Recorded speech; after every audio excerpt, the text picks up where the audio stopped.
네, 안녕하세요. 일주 만에 다시 이렇게 만나 뵙게 됐습니다. 네, 이번 주는 저번 주에 얘기한 대로 그 4월 학평 관련해서 얘기를 할 건데요. 여기 있는 학생들이 다 풀었는지 안 풀었는지는 모르겠어요. 풀었으면은 뭐 푸른 대로, 안 풀었으면 안 푸른 대로 얘기 들으면 될 것 같고요. 우선 학평은 평가원하고 조금 다르게 좀 접근을 해야 돼요. 첫 번째는 거기에 나오는 등급 컷은 의미가 없다. 우선 그게 1번이고 2번은 목적이 좀 달라요. 학평하고 그 평가원하고. 평가원은 말 그대로 그 대학교 대입을 위해서 문제를 만들고 그걸 가지고 학생들이 평가가 되는 거죠. 근데 이제 학평은 그게 아니에요. 사실상 목적은 학업 성취도죠. 학생들이 얼마큼 학업 성취도를 이렇게 얻어냈는지, 어느 정도의 능력이 되는지를 평가하는 거기 때문에 비슷하면서도 미묘하게 조금 다릅니다. 그런 것들을 좀 잘 어느 정도는 인지는 하고 있어야 돼요. 그럼 이제 본격적으로 좀 시작하겠습니다. 처음에 이제 국어인데 국어 얘기하기에 있어서 이번 학평은 조금 무난했던 것 같아요. 풀어본 사람들 어땠는지 모르겠지만 이게 고3 기준으로 하면은 고3 기준으로 해도 조금 쉬웠을 수도 있어요. 어느 정도 공부한 학생들이면. 더군다나 우리 여기 이제 N수생들이니까 상대적으로 현역 때보다는 쉬웠을 것 같긴 한데 뭐 그 와중에도 이제 어려운 것들이 있겠죠. 우선 국어 먼저 보면은 국어는 여기 나와 있는 대로 쉬움이나 평이 우선 이게 가능한 이유는 화작 문법 쪽에서 그렇게 압박이 별로 없었어요. 유평만 가도 뭐 매년 그런 건 아니지만 뭐 신유형 조금 나오고 말이 신유형이지 그냥 문제 조금 형식이 조금 바뀐 거죠. 유형이 살짝 바뀐 건데 뭐 그런 것들 나오고 문법 생소한 거 뭐 여태까지 잘 나오지도 않았던 게 갑자기 킬러식으로만 나온다거나 그런 식으로 해서 많이 당황을 해요. 잘 보면 유평 때 문학이나 비문학이 생각보다 그렇게 난도가 높진 않아요. 잘 찾아보면. 근데도 유평 때 등급이 잘 안 나온다. 컷이 안 나온다. 이거는 대부분 화작문 쪽에서 문제가 생겨서 그런 거거든요. 그런데 이번 본 4편 같은 경우에는 화작문법이 되게 평이했어요. 첫 번째 화작. 그냥 기존에 원래 나오던 문제 틀이 거의 그대로 유지가 됐어요. 그대로 유지됐는데 제시문도 그렇게 별로 어렵지 않았어요. 시간 관리하기가 되게 편했을 거고 여기서 조금 어려진다고 해도 지금 여기 있는 학생들이 그거 잘 풀어낼 줄을 알아야 돼요. 왜냐면 어쨌든 거기서 국어 시험 시작이니까 이제 상담을 하다 보면 이제 그런 친구들이 있어요. 남들 그 종이 한 장 넘기는 소리. 그러니까 내가 지금 한 2번 풀고 있는데 벌써 넘겼어요. 옆에 있는 학생이, 주변에 있는 학생들이. 그럼 그거 좀 스트레스 받는다는 학생들이 있어요. 신경 쓰인다. 괜히 내가 좀 느린 것 같다.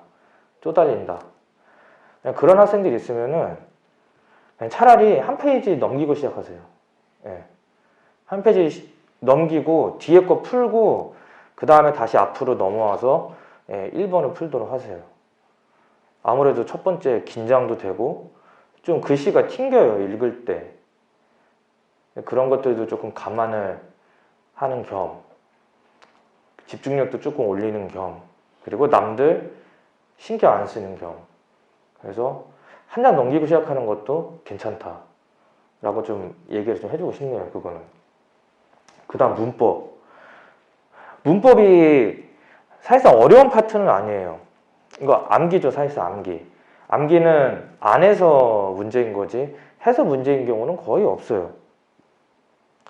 그리고 문제가 생기는 것도 둘 중 하나예요. 지문형 문법. 우선 지문이 있는데 시간 오래 걸려서 당황하는 거. 첫 번째. 두 번째는 중세 문법 준비 안 해서. 문법 안에서도 대놓고 외워야 되는 파트가 사실상 중세 문법 쪽이에요. 그렇기 때문에 그런 것도 준비 안 하는 경우거든요. 근데 이번 합평 같은 경우에는 지문형 문제도 되게 짧게 나왔어요. 문제 자체도 어렵지 않았고. 그래서 여기 있는 지금 학생들이, 여러분들이 시간을 만약 제거 풀었으면은 그래도 무난하게 20분 컷은 충분히 나오지 않았을까라는 생각이 들어요. 여기서도 좀 얘기할 게 있는데, 물론 지금 당장 20분 컷을 크게 생각은 안 해도 돼요. 안 해도 되는데, 내가 20분 걸려도 1개, 2개 틀리고 25분 걸려도 1~2개 틀린다. 그러면은 그냥 과감하게 빨리빨리 넘어가고 뒤에서 한 지문 더 읽고 거기서 앞에서 빵꾸 난 2문제 채우는 게 더 나아요. 내 마냥 그러면은. 나중에 가서 이제 그런 것까지도 생각을 해야 되는데, 우선 지금은 어쨌든 목표는 한 22분에서 23분 정도로 잡아도 괜찮습니다. 자, 문학. 학평이 원래 EBS 반영이 안 돼 있어요. 그래서 지문 읽을 때 조금 어려웠을 수도 있습니다. 왜냐면 지금 다 수특 공부 다 하고 있는 학생들이 많을 테니까. 근데 비연계인 거에 비해서 문제가 좀 쉬웠어요. 평이했어요. 자, 그러면 여기서 생각해 볼 수 있는 게, 내가 얼마나 수특발에 좀 좌우가 되는지 이런 거 보고 알 수 있겠죠. 합평 같은 걸 나중에 모아놨다가 한꺼번에 풀면 좋은 점 중에 하나가 이런 것들이에요. EBS 연계. 체감 내가 안 한 상태에서 어느 정도 풀어낼 수 있는지, 그거거든요. 사실상 뭐 국어 내가 잘하면은 뭐 수특 연계 크게 안 느끼겠죠. 그거 안 하는 학생들도 많아요, 솔직히. 근데 해서 손해볼 거 없으니까 수특 다 하는 거거든요. 특히 고전 같은 경우에는 안 하는 게 오히려 손해니까. 어쨌든 문제 난이도가 평이했다 라는 점. 그래서 내가 이런 거에서 문제 푸는 데 있어서 조금 막힌다. 지문을 내가 너무 쉽게 읽었는데, 그건 아직도 기출 제대로 분석이 안 돼 있는 거죠, 사실상. 작품 분석은 어차피 내가 이전에 했던 것들 다 해놓는다고 해서 문제 나오진 않을 거 아니에요. 근데 이런 문제 같은 거, 특히 문학 같은 경우는 선지 판단 중요하죠. 이런 거 과감하게 빠르게 정확하게 안 됐으면 이거는 기출 분석 조금 더 신경 써야 된다. 이렇게 보시면 돼요. 비문학. 비문학은 어차피 뭐 학평뿐만이 아니라 매번 뭐 변별력이 있는 파트죠. 근데 이번에 쉬운 제재가 하나도 안 나왔어요. 다 싫어하는 제재들만 나왔어요. 과학, 기술, 그리고 경제까지. 최악이죠. 고난이도 제재 나왔을 때 내가 어떻게 풀어내야 되느냐. 뭐 그거를 조금 이 시험 통해서 생각을 해봐야 될 것 같아요. 첫 번째, 경제지문. 제가 정확하게는 안 봤는데 아마 무슨 한계 효용인가? 뭐 이쪽 개념이 나왔던 것 같은데, 이거 이전 기출에서도 나왔던 내용이거든요. 만약 이 봤는데 너무나 새롭다. 그랬으면 이것도 마찬가지로 기출 제대로 안 한 거예요. 경제는 제가 이전에도 특강할 때 계속 얘기했던 부분인데 엄청 어려운 개념이 안 나와요. 수능에서. 나올 수가 없어요. 그런 거 나오면 큰일 나겠죠. 예, 당연히. 되게 그 대학교로 치면은 뭐 경제학, 경영 원론, 뭐 이 정도 선에서도 조금 쉬운 편, 다 그런 거거든요. 어렵지 않은 개념들. 이 얘기는 지금 기존에 나와 있던 기출 개념만 해도 충분하다. 정리가 안 돼 있다는 얘기예요. 잠시 물 한 잔만 좀 먹고.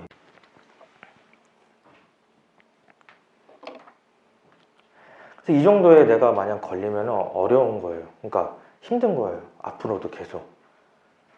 몇 번이고 강조하지만 제발 정리해줬으면 좋겠어요. 기출에 나왔던 개념 싹 다. 한 번쯤은.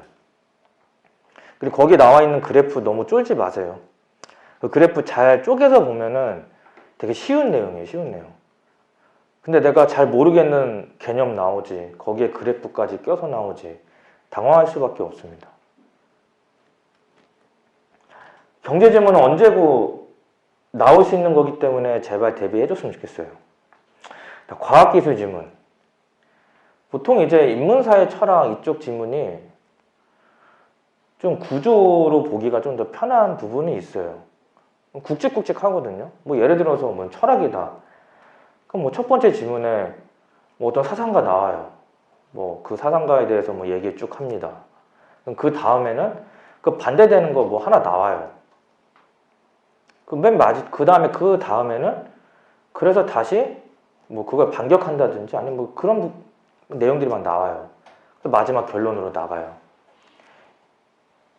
근데 이게 뭐 어떤 한 지문에만 그렇게 되는 게 아니라 기출 잘 뜯어보시면 다 그런 식으로 가거든요. 근데 이런 과학기술 같은 경우에는 우선 그런 구조 보기 전에 정보량에 우선 많이 때려 맞아요, 우리가. 모르는 용어 계속 나오거든요. 첫 번째 줄에 뭐 나왔는데 그 다음 줄에 뭐 나오고, 다시 또 그 다음 줄에 다시 또 뭐 나오고. 그래서 과학기술 약한 학생들은 내가 미시독해 부분 좀 신경 써서 할 줄 알아야 되고, 거기에 나와 있는 정보들을 내가 얼마나 체계적으로 머릿속으로 정리해서 문제를 푸느냐. 이건 뭐 선생님마다 좀 차이가 있을 수도 있는데, 저는 과학기술 지문 같은 경우에는 웬만하면 문제점 먼저 보는 게 나은 것 같기도 해요. 왜냐하면 지문에 되게 정보가 많은데 그거 내가 어느 정도 선별하는 힘을 기르려면 문제에서 어차피 제시를 해주거든요. 어떤 개념을 좀 주로 봐야 되는지. 물론 여기에도 주의할 점은 있습니다. 문제 보고 나서 거기 있는 선지에 있는 용어나 그런 것들에 대해서 너무 몰입되면 안 되겠죠. 왜냐면 그것만 찾아요, 지문에서. 그런 것만 조심하면은 괜찮을 것 같아요. 마찬가지로 요번 합평 기준으로 하면 어쨌든 그런 미시정보량 위주의 과학기술 지문이었지만은 문제는 평이했다. 그러니까 이런 게 제일 아쉬운 거예요. 나중에 시험 보고 나면. 내가 지문 되게 어려웠는데 어떻게 해서든 내가 다 이해를 했어요. 다 했는데 문제를 못 푼 거죠. 문제도 되게 쉬웠는데. 이런 거 나중에 되게 아쉽거든요. 이것도 마찬가지입니다. 문학이랑 마찬가지로. 기본적으로 비문학에서 뭘 물어보는지, 어느 부분 나올 것 같은지 그 정도에 대한 감은 좀 있어야 돼요. 그런 거 없으면 계속 힘들 거예요, 아마. 그래서 어쨌든 전체적으로 보면은 어렵지 않았다라는 건데, 내가 많이 어려웠으면은 그 어려운 파트 어떤 식으로 공부해야 될지 꼭 담임선생님과 상담하세요. 그렇게 해야지 발전이 있고 이후 추후에 좋은 성적 얻어갈 수 있습니다. 다음 수학을 볼게요. 보다 그냥 수학 자체가 원래 항상 어렵죠. 수학이 쉽게 나온다 라는 거는 최상위권이나 뭐 그런 데에만 좀 해당되는 내용인 것 같아요. 항상 아무리 수학이 쉽게 나왔다 해도 우리는 어려워요. 저도 어차피 수학을 잘 못해서 싫어하기도 하고 보기만 해도 어렵습니다. 그런데 이번에 보면은 전체적으로 다소 어려웠다라는 평이 좀 많았어요. 그래서 특이한 거는 가형, 나형으로 나눠서 보긴 했는데 사실상 나형에 거의 포커스가 많이 맞춰져 있어요. 그래서 내가 이과든 문과든 요번 합평 같은 경우에는 그냥 계열 상관없이 가나형 다 풀어보는 것도 괜찮을 것 같아요. 도움이 될 수 있습니다. 충분히. 자, 실제 경향 보면은 이거는 뭐 지금 몇 년째 계속 반복되는 거죠. 이번에도 역시 또 똑같이 그렇게 됐어요. 여긴 제가 B킬러까지라고 했는데 사실상 뭐 B킬러는 빼고 준킬러 부분 문제 난이도 상향 평준화 된 거죠. 제가 자주 드는 예가 있는데 킬러가 이제 씌워졌다고 하거든요. 근데 킬러가 씌워졌다고 해서 우리한테 쉬운 건 아니에요. 뭐 청양고추 있는데 그게 좀 덜 매워졌다고 해서 안 매운 거 아닙니다. 어차피 나한테 매워요. 매운 거 못 먹는 사람은. 근데 두부, 순두부 이런 거에다가 매운 거 조금만 첨가해도 확 맵게 느껴져요. 그게 이거예요, 이거. 예. 그러니까 당황할 수밖에 없는 거죠.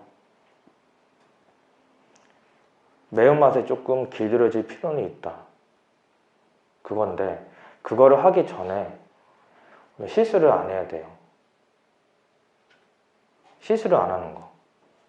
내가 2점, 3점짜리 그리고 주관식 3점까지 포함해서 거기서 실수를 안 해야 속도가 나오고 속도가 나와야 준킬러를 풀 수 있고 준킬러를 풀어야 킬러 풀 수 있는 시간 최소 30분에서 40분을 남길 수가 있습니다. 이 부분은 앞으로도 계속 진행이 될 거니까 사실 이거 같은 경우에는 최상위권은 전혀 문제가 없어요. 걔네는 좋아해요. 지금 현재 이런 기조를 너무나 좋아해요. 왜냐? 수학 공부 생각보다 많이 안 해도 100점 맞을 수 있으니까. 옛날에는 죽어라 해서 100점을 맞았다고 하면은 옛날 노력에 비해서 덜 노력하고 100점 맞기 좋은 거예요. 준킬러 어려워져봤자 자기 풀 수 있으니까. 근데 킬러가 쉬워졌어. 너무나 좋죠. 그래서 가형 기준으로 해서 88에서 90이 왔다 갔다 하는 학생들하고 나형 88점 이하 같은 경우에는 준킬러 좀만 어려워지면은 그냥 확 떨어지는 거예요. 그래서 그쪽에 있는 학생들이 제일 위험합니다. 1등급, 2등급 사이 왔다 갔다 하는 학생들. 그런 학생들일수록 이거 준비 잘해둬야 돼요. 특히 나형. 가형보다는 나형. 나형에서 수학 잘하는 애들은 진짜 공부 많이 안 해요. 생각보다. 그래도 점수 잘 받거든요. 나형 보는 친구들 같은 경우에는 수학 준비 이거 진짜 잘해야 돼요. 수원. 올해 이제 수원에서 이제 사고 날 확률이 좀 많은 것 같아요. 제가 그 메가대성 모의고사 보고 나서 이제 학생들하고 이제 피드백을 좀 하는데 그 첨핑 노트 보면서 지금 거의 다 했거든요. 한 20명 정도 피드백을 하면서 거의 다 수학에서 저 내용이 나왔어요. 수원 얘기가. 물론 실수라는 얘기도 있고 뭐 어려웠다는 얘기도 있고 등등 여러 가지 이야기가 있었는데 뭐 상위권이고 뭐고 간에 지금 수원이 올해 문제가 될 수가 있다라는 거예요. 새로 들어왔으니까 공부도 좀 덜 돼 있는 상황에서 그렇다고 해서 이것만 해야 돼요? 나머지 것들도 해야 되죠. 그러다 보니까 여기에 상대적으로 조금 부족해질 수 있거든요. 공부가. 죄송한데 물 한 잔만 또 이렇게 먹고 있을 거예요. 뭐 이거 똑같이 나온 얘기인데 상학함수. 그러니까 지금 상학함수 이쪽 수원 쪽이 문제되는 게 기출이 별로 없어요. 문제가 별로 없다라는 게 가장 큰 문제거든요. 그래서 뭐 내신 문제집이든 뭐든 상관없이 풀 수 있는 거 그냥 다 찾아가지고 푸는 게 좋을 것 같아요. 그렇게 해서 최대한 적응력을 좀 올려야 됩니다. 공식이나 이런 것들에 대해서도. 그게 우선 중요할 거고요. 나형. 실수 및 시간 관리. 사실 이것도 뭐 가형하고 다 연관되는 건데, 그러니까 나형 같은 경우에 어쨌든 상대적으로 수학을 별로 안 좋아하는 학생들이 많아요. 그래서 이 계산이 잘 안 되는 경우도 진짜 많거든요. 수학 문제 별로 안 풀어봐서. 이런 것들 잘 챙겨야 되고, 그 다음에 요거 도형 문제가 나오면서 이게 중3 과정에 있는 이제 원의 성질 파트 이쪽하고도 좀 많이 연관되어 있거든요. 내가 도형이 좀 약하다 하는 학생들은 이 부분도 한번 보고 오는 거 괜찮을 것 같습니다. 잘 못하면, 이런 부분에 약하면. 공부가 다 그래요. 뭐 저것까지 다 해야 돼, 이것까지 다 해야 돼 이렇게 싶은데 막상 그 공부하는 게 나한테 그렇게 시간 많이 안 뺏어 가거든요. 그게. 그거 한다고 해서 내가 하루에 뭐 몇 시간씩 이렇게 많이 투자하는 거 아니에요. 내가 그거 가지고 시험장에서 4점짜리 하나 맞는다. 그럼 훨씬 이득인 거죠. 대학교 갈 때. 한번 보는 거 괜찮을 것 같습니다. 영어.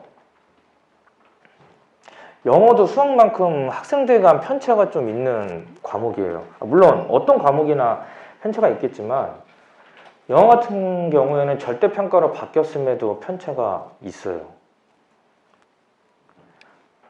그게 아마 이 첫 번째 요거 때문인 것 같아요. 이전에도 계속 얘기했던 부분인데 그러니까 전통적으로 우리가 계속 어려워하던 뭐 빈순사 이쪽이 조금 난도가 떨어졌어요. 조금 난도가 떨어지면서 앞에 주제 제목, 뭐 어휘, 뭐 도표 이런 것들이 다 어려워졌거든요. 상대적으로. 이런 것도 준비 안 해놓는 거. 그래서 그 3등급 때 나오는 학생들 보면은 어려운 거 틀려서 3등급 나오는 경우는 뭐 거의 없어요. 네. 이 부분에서 다 틀리는 거거든요. 이 부분. 빈칸 4개 중에 다 틀려도 되고 뭐 2개 정도만 맞아도 돼요. 보통 2개 정도 쉽게 나오니까. 근데 그런 거 아니고서는 다 이런 거예요. 이런 거. 그러니까 이 얘기는 이제 쉬어갈 구간이 별로 없다라는 얘기예요. 영어. 그래서 내가 고정적으로 1등급 나오는 거 아니다. 2등급도 애매하다 하는 학생들은 이 파트에 대해서 되게 준비 잘 해둬야 돼요.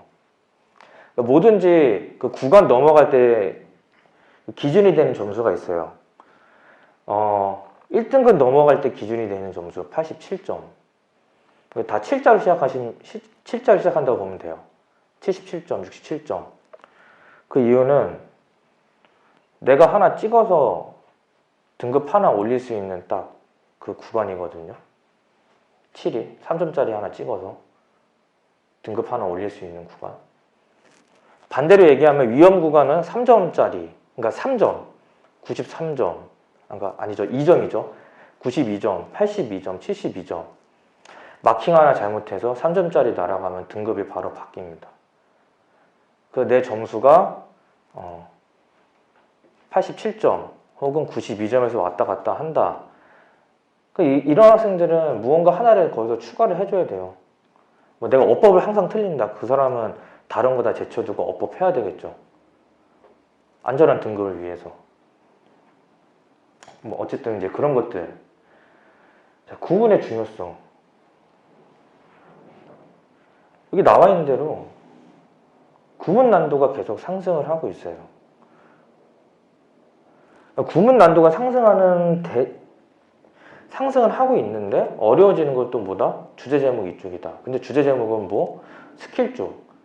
그러니까 구문 난도가 어려워지는데 그거를 다 어차피 해석하기가 좀 힘들어요. 우리가. 그래서 쉬운 파트 같은 경우에는 어느 정도 스킬은 좀 있어야 될 것 같아요. 그렇다고 해서 뭐 구문에 대해서 하지 말라 이런 건 아니지만은 그 정도 준비는 같이 해줄 필요가 있습니다. 어휘. 그래서 어휘가 제일 중요하죠. 어휘만 잘 돼도 3등급은 그냥 찍습니다. 안에서 문제인 거지. 그런데다가 어휘 난도가 계속 상승하고 있어요. 아마 해마다 계속 조금씩 어려워지는 것 같은데 여기 써져 있는 대로 3등급 이하 같은 경우 어휘 제발 했으면 좋겠습니다. 어휘 공부하는 방법은 뭐 왕도가 없어요. 왕도가 없는데 내 성적이나 성향에 따라 좀 바뀔 수는 있을 것 같아요.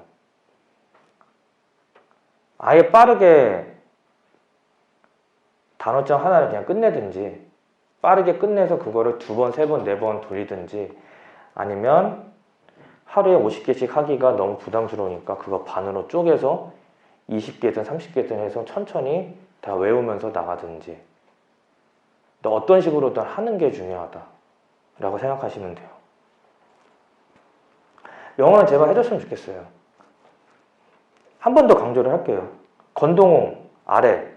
건동 아래에서 영어 2등급하고 3등급하고 천지 차이입니다. 네, 그것만 좀 기억해 주시면 좋을 것 같아요. 탐구는 사실상 너무 그 과목별로 편차가 좀 심해요. 그리고 여기에 지금 문이과 다 같이 있으니까 우선은 다 다루기는 할게요. 다 다루긴 하는데, 그래서 과탐은 정말 특별한 경우, 특히 이제 그 특별한 경우 2과목에서 많이 일어나는데, 그런 경우 빼고는 거의 다 1등급 컷이 좀 안정적으로 비슷하게 나와요. 그래프를 보면은. 보통 한 45점 기준으로 해서 왔다 갔다 하는데, 그것보다 높게 나오면은 이제 무조건 쉬웠던 거겠죠. 그것보다 아래로 나오면 이제 당연히 어려웠던 거고. 자, 우선 합평 기준으로만 보면은 물리하고 생명은 좀 쉬운 편이었어요.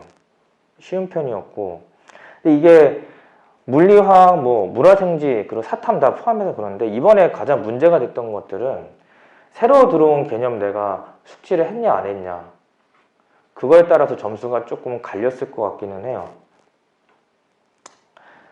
그래도 물리 같은 경우에는 물리하는 학생들은 조금 편해졌을 것 같아요. 킬러, 원래 전통적으로 킬러 나왔던 부분들이 물투 쪽으로 좀 많이 넘어가고 상대적으로 좀 편해진 부분은 있을 겁니다. 있는데 어쨌든 그래도 킬러가 없어진 건 아니니까 뭐 준비 잘 해둬야 되겠죠. 생명과학은 뭐 크게 달라질 거는 없어요. 물론 추가된 개념들이나 이런 거 있겠지만은 뭐 똑같아요. 뭐 유점 대비해서 시간 내가 얼마나 남기느냐, 예, 비유점 부분 얼마나 빠르고 정확하게 하느냐. 보통은 안정적 1등급 만점 노리는 학생들이 비유점 컷 한 10분에서 12분 합니다. 네. 물론 그거에 당장 맞출 필요는 없지만은 알아둘 필요는 있겠죠. 그래야지 내가 공부하는데 기준이 될 수 있으니까. 화학하고 지구과학, 얘네는 조금 어려웠어요. 어려웠는데 화학 같은 경우에는 이거 새로 들어온 거 개념 좀 잘해둬야 될 거예요, 아마. 왜냐면 화학 고인물 애들은 빨리 풀거든요, 걔네. 타이머테 많이 신경 안 써요. 후다닥 푸는데, 걔네가 지금 그나마 걸리는 게 저 신규 개념이에요. 근데 걔네 그것도 금방 또 마스터하고 할 겁니다. 그럼 걔는 계산하는 거에 대해서는 크게 압박이 없어요. 그래서 내가 화학 좀 준비가 잘 안 돼 있다면은 그 새로 추가된 개념 부분 빨리, 아직 안 됐으면 마무리하는 게 좋아요. 그래야지 연습을 하지. 계속 타임어택 연습을 할 수 있으니까 그거 좀 챙겨주면 좋을 것 같고요. 기구과학은 이게 쉬워진 건지 안 쉬워진 건지는 잘 모르겠어요. 근데 문제 유형 자체가 작년에 확 바뀌고 나서부터 어떻게 보면은 이제 지구과학 시작하는 학생들한테는 훨씬 더 유리하지 않을까 싶어요. 머릿속에 담아두는 거, 그리고 그거를 어떻게 꺼내 쓰는지만 연습하면 그럼 괜찮거든요. 어차피 천체 비중도 낮아졌고 천체 비중이 우선 없죠. 그런 게 우선 가장 큰 메리트예요. 옛날에 비해서. 새로 시작하는 학생들 같은 경우에는. 근데 이건 말 그대로 안 해오면 난도가 확 올라갑니다. 그게 작년 6구 수능이었어요. 그 부분만 좀 챙기면 되겠죠. 사탐. 이것도 다 거의 비슷한 내용인데, 생윤하고 윤사. 우선은 쌍윤하는 학생이 있으면은 윤사는 좀 잘해두는 게 좋습니다. 지금 제가 생윤을 공부해도 금방 2등급 찍을 자신이 있어요. 2등급 이상은 바로. 그 얘기는 뭐냐면은 개념을 막 외워서 푸는 것도 있겠지만은 그냥 문제 보고 풀 수 있는 것들도 꽤 있다라는 거거든요. 근데 윤사는 아니에요. 윤사는 그냥 내가 공부해둔 만큼 그만큼 점수가 나옵니다. 작년에도 보면은 쌍윤 선택하는 학생들 점수 그래프 보면은 상반기하고 하반기 보면 생윤 같은 경우에 좀 널뛰기를 해요. 잘 볼 때도 있고 좀 못 볼 때도 있고 왔다 갔다 합니다. 윤사 같은 경우에는 공부만 탄탄히 했으면 무조건 상승 곡선이에요. 무조건. 공부했으면. 공부한 만큼 나오는 게 윤사라는 거 꼭 알고 있었으면 좋겠습니다. 생윤 같은 경우에는 선지 판단하는 거 조금 어려우니까 이 부분에 대해서 본인만의 좀 기준이 있어야 됩니다. 흔히 얘기하는 말장난에 안 걸리는 거. 그래서 그런 것들 때문에 틀렸을 때 그냥 넘어가지 마시고 내가 그때 무슨 생각으로 어떻게 이해를 했는데 이게 잘못됐다라는 그 사고 과정, 잘못된 거 꼭 짚고 넘어가세요. 한지세지, 콘크리트 층이 제일 두꺼운 과목 중에 하나죠. 이번 합평 같은 경우에는 뭐 난이도 평이했습니다. 근데 한지세지는 막 그렇게 어렵게 나오는 것도 없는 것 같아요. 항상 보면 오히려 쉽게 나와서 터질 거, 특히 세지 같은 거 터지지만 않으면 다행이지. 그 얘네는 뭐냐면 이거 기출문서의 패턴 학습. 이번 합평에서 점수가 안 나왔다. 한지세지. 이거 열심히 해야 됩니다. 이계성 선생님만 봐도 뭐 개념 인강 끝내고 뭐 수특도 하고 기출도 하고 그냥 계속 반복하라고 하거든요. 어차피 할 거 없으니까 그것만 계속 하라고. 그냥 그게 그냥 눈 뜨고 그냥 보라는 게 아니죠. 이런 것들 잘 해놓는 거, 그 얘기 하는 겁니다. 그 다음에 이제 역사. 역사 같은 경우에는 이것도 좀 덕후가 많죠. 그래서 엄청 어렵게 나오는 거 아닌 이상 난이도가 그렇게 난도가 어렵게 느껴지지가 않아요. 보통은. 우선 동아시아사 같은 경우에 베트남 이쪽이 좀 많이 깎였으니까 많이 떨어져 나왔으니까 그거 조금 참고해주면 좋을 것 같고 뭐 무조건이죠 이거. 출제 빈도 높은 주제 위주로 먼저 다 공부하는 거. 특히 동사 같은 경우에는 근현대사 비중이 좀 크니까 이런 거 잘해주는 거. 연표는 말할 것도 없습니다. 시험에서 변수를 만들기 싫은 학생들이 제일 많이 선택하는 게 역사 쪽이에요. 역사는 어차피 주어진 사실로만 거의 다 하니까 주관적 판단이 최대한 배제가 되는 거기 때문에 그래서 상위권들이 많이 선택하는 과목 중에 하나예요. 그래서 공부를 더 잘해둬야 됩니다. 안 그러면 그냥 털리는 거예요. 사문하고 정법. 정법은 어차피 공부량이 제일 많거든요. 사탐 중에서. 그래서 공부량 그냥 계속 채우는 거가 제일 중요하긴 하겠죠. 사문. 사문은 생일하고 비슷해요. 그리고 작년에도 보면은 그런 학생들 많았어요. 점점 문제가 좀 이해하기가 좀 어렵다. 이해하는 데 있어서. 생일하고 약간 다른 느낌이에요. 살짝. 생일은 그냥 자잘한 말장난이라고 하면은 사문은 그것보다 약간 한 단계 위인 것 같아요. 그런 것들 실수로 그냥 넘어가지 말고 체크하는 거. 사고 과정 어떻게 내가 잘못했는지 그거 판단하는 거. 도표는 뭐 크게 문제 없을 것 같고 도표는 그냥 뭐 해야죠 계속. 사문 같은 경우에 1등급 컷 50 잘 안 나오니까 정 안 되면 47점 생각하고서 공부하는 겁니다. 사문은. 정법은 이것도 약간 하는 만큼 나오는 과목 중에 하나예요. 개념량이 많은 만큼. 막 그렇게 문제 가지고 장난질을 잘 안 넣습니다. 경제는 뺐어요. 여기 혹시 경제 선택한 학생 있나요? 경제는 뭐 거의 없기 때문에 경제를 뺐어요. 혹시라도 내가 뭐 경제를 그래도 나중에 생각하고 싶다. 그러면 생각하지 말고 그냥 지금 하고 있는 거 하시면 됩니다. 경제는 웬만하면 하지 마세요. 거기는 경제 괴수들도 많고 무조건 한 문제 이상이 신유형으로 나오는데 그것도 좀만 쉬우면 바로 50점에서 한 문제 틀리면 3등급으로 갑니다. 경제 같은 경우에. 경제 내가 고려하고 있다. 상경계열 가고 싶어서 고려한다. 의미 없습니다. 그거는 최대한 배제해 주시면 되고요. 우선 여기까지인데 그러니까 학평 같은 경우에는 보면 좋아요. 보면 좋은데 뭐 그것 때문에 너무 스트레스 받을 필요는 없어요. 아까 말씀드린 대로 수능, 평가원 이쪽하고 살짝 어느 정도 갭은 있어요. 갭은 있기 때문에 내가 기존에 있던 기출들 다 하고 남으면 옛날 학평 모아서 같이 보면 됩니다. 뭐 학평이 1순위는 아니라는 거, 그것만 조금 염두에 두시면 될 것 같아요. 근데 우선 오늘 특강 여기까지 하고요. 다음 주는 그 시험이 있어요. 금세 또 매가 돼서 이제 시험이 있으니까 다음 주에는 이제 특강 우선 한 주는 쉬도록 하겠습니다. 다음 주 시험 준비 잘 해서 4월 달보다 좀 더 발전된 성적 딱 각자 가져가길 바랍니다. 이상